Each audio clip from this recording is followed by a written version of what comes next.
What this last page is talking about is if we have a power series and we know it has a finite radius of convergence. So like that example where we knew that we definitely had convergence at 2, and the convergence went all the way left to 1 and all the way right to 3.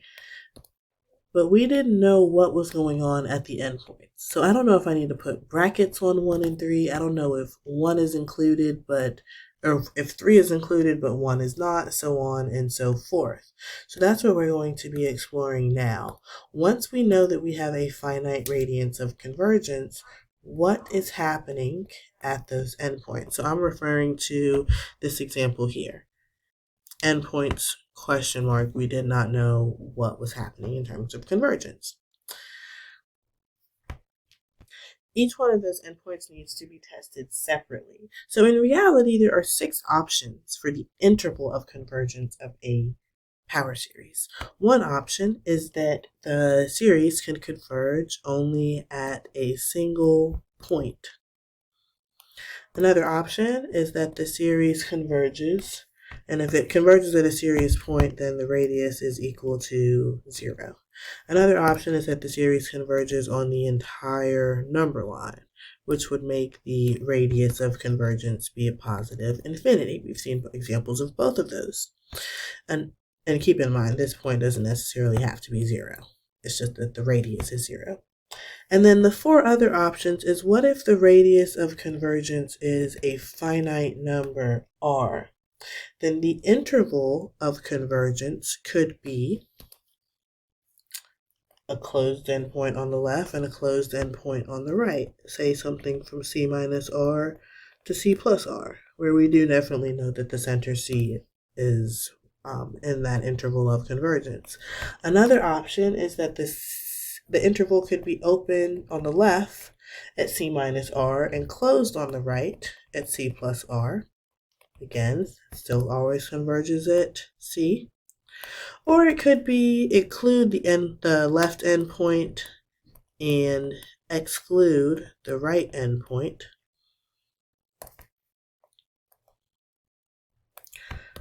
And finally, it could include both endpoints. Those are 4 other options if we have a finite radius of convergence. So now that we know that, and we will now look at some examples where we do go in and actually test each endpoint separately for convergence. So here we have an example of a power series. Let's start by saying we know that this definitely converges at 0. So let's see what happens when x is not equal to 0. When x is not equal to 0, to test the convergence of this using the ratio test, I'm looking at the limit as n approaches infinity of, keep in mind my u sub n is everything on the inside, that's just x to the n over n, and my u sub n plus 1 is x to the n plus 1 over n plus 1. So I'm putting u sub n plus 1, and I'm dividing that by u to the n. So I have now the limit as x approaches 0. I'm going to break up that x to the n plus 1. And then I'm going to cancel out one of those, which just leaves me with the limit. Why do I have x going to 0? This should be the limit as n goes to infinity. I don't know why I started writing that. Of these x to the n's cancel, we have the absolute value of xn over n plus 1. We know that we can pull out that absolute value of x to just be left with the limit as n approaches infinity of n over n plus 1. We don't need the bars anymore because that's always positive.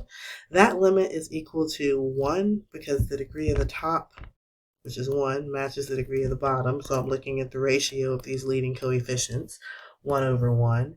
So if that limit is equal to 1, we are left with the absolute value of x multiplied by 1, which is just the absolute value of x. And we do know that the condition for convergence for the ratio test is that this absolute value is less than 1. So our radius for convergence in this case is 1.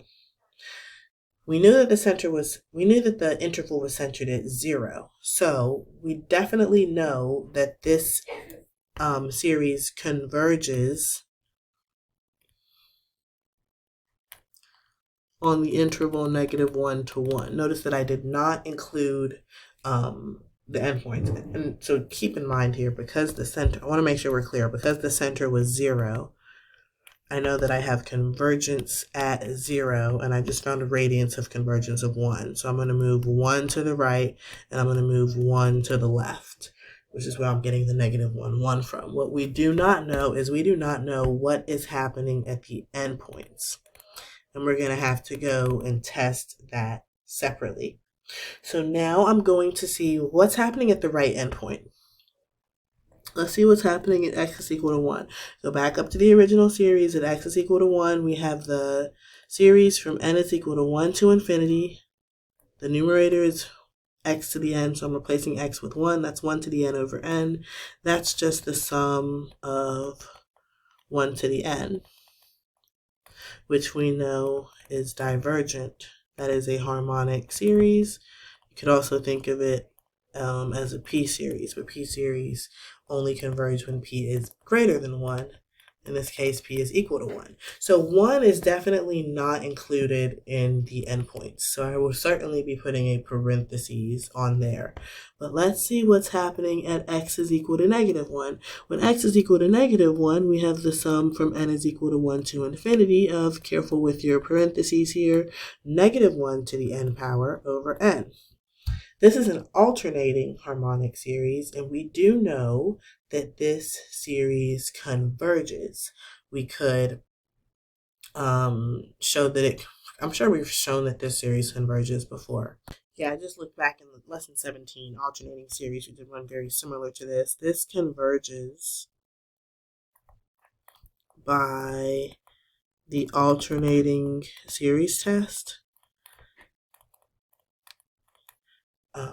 I will mention that the things that we need for the alternating series test is that the series is decreasing.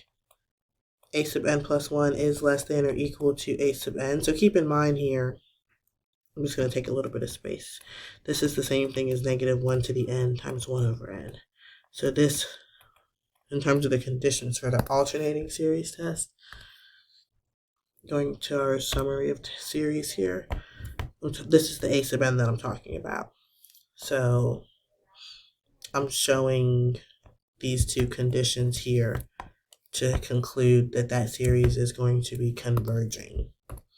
So I've just talked about how it was decreasing, and the limit as n goes to infinity of a sub n, which is 1 over n, goes to 0.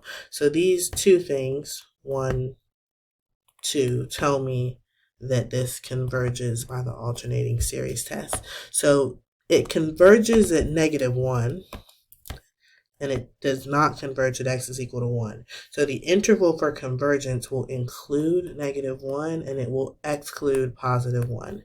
So that's the interval that that power series converges on. Now let's go and look at example 7. We are going to start off the same way. We know that the series is going to definitely converge when x is equal to 0. So let's see what happens when x does not equal 0. I'm going to set up the limit as n goes to infinity of u sub n plus 1, which is x to the n plus 1 over n squared, which is I'm going to divide by u sub n, so I'm multiplying by the reciprocal of u sub n. The x to the n's are going to cancel if I split it up into x to the n and x. So I really just have the absolute value of x because these n squareds cancel. This right here was x to the n times x. And then this x to the n is going to cancel with that x to the n. And it's just going to leave me with that x right there. This limit, in order for the series to converge, we need this limit to be less than 1. So I definitely do know that the radius of convergence is 1, not 0, is 1. The 0 is where this is centered at. So we're again working with negative 1, 1. We don't know what's happening at negative 1, and we don't know what's happening at 1. And again, the center was 0, so we moved 1 to the right to get to positive 1 and 1 to the left to get to negative 1. Let's see what's happening when x is equal to 1. When x is equal to 1, we have the sum of 1 over n squared. I've just plugged in x is equal to 1 into that. This is a converging series. It is a convergent p series because p is 2, which is greater than 1. And when x is equal to negative 1, we have the sum from n is equal to 1 to infinity of negative 1 to the n over n squared. And this is also a converging series. This converges by the alternating series test. In order to conclude that, there are two things we need to show. We need to show, one, that this is a decreasing sequence, which it is because n plus 1 squared is smaller than n squared because it's a bigger denominator, so it's a smaller number. And the limit as n goes to infinity of 1 over n squared does go to 0. So because this converged at 1 and converged at negative 1, this interval for convergence will have brackets on both endpoints. And the last example we are going to look at is example 8 to find the interval of convergence. This is centered at negative 1. I know this definitely converges at negative 1, so let's see what happens when x is not equal to negative 1. I'm again going to go ahead and set up my limit using the ratio test. So in the numerator, I'm putting in u sub n plus 1, so I'm replacing all these n's with n plus 1. And then I'm going to multiply by the reciprocal of u sub n. I'm just flipping what's on the inside of the series, of the summation. We'll continue to simplify. We're going to have a lot of things canceling out. This 2 to the n is going to cancel with, let me write it like this. So first I just changed this 2 to the n plus 1 to be 2 to the n times 2. This 2 to the n is going to cancel with that 2 to the n. The negative 1 to the n plus 1s and the negative 1 to the n don't matter because those are just, they're inside the absolute value. So they're just going to be 1. They're not going to change anything. And then up top here, this x to the x plus 1 to the n plus 1 can be broken apart into an x plus 1 to the n and an x plus 1. And then the x plus 1s to the n's are going to cancel. So that's just leaving us with, on the inside of the absolute value. In the numerator, we still have that green x plus 1. And in the denominator, we have a 2.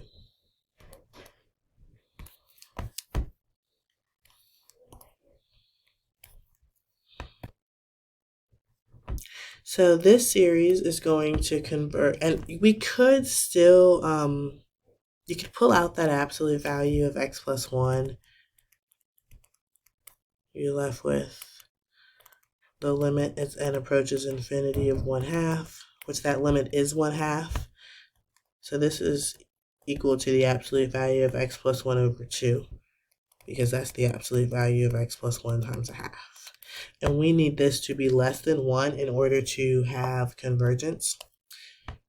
So I'm now going to multiply both sides of this by 2 to see that we need the absolute value of x plus 1 to be less than 2. So from negative 1, the center, where we know we definitely have convergence, we could go 2 units to the right over to positive 1, and we can go 2 units to the left over to negative 3 and possibly have convergence. We're not sure what's happening there, but we do know for sure that the radius of convergence is 2. So now let's see what's happening when x is equal to those endpoints. So when x is -3, we have the sum from n is equal to 1 to infinity of -1 to the n. I'm going back up here and plugging in -3 for x. So -3 plus 1 gives us a -2. So we have -2 to the n, and this is all over 2 to the n.